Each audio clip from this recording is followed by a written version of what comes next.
One of the questions I'm asked quite a lot is it true that my tenants can literally move out of the property within a couple of months of them moving in?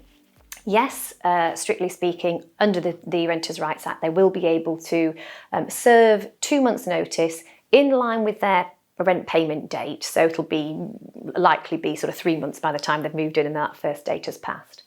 So it is true that they have the right to move in and flexibly move out in a short period. But this has been happening in Scotland for years now. And whilst the average length of a tenancy will have shortened very slightly, it's still, a couple of years. So in terms of the real risk and the worry around that, it's not something that I would hugely focus on. Human behaviour doesn't really tend to change. So, moving house is a really stressful thing to do. So unless something is wrong in their lives that has meant there's a reason they need to change their mind, or there's some reason they don't, fit in with the property. And in all honesty, even before this bill came in, if we have a tenant who was unhappy in a property, generally the best thing to do is to let them move on, because an unhappy tenant does generally not mean for a very sort of peaceful time for the landlord.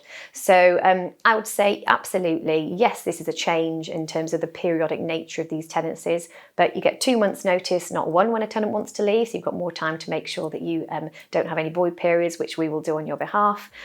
So really not something that I would materially worry about.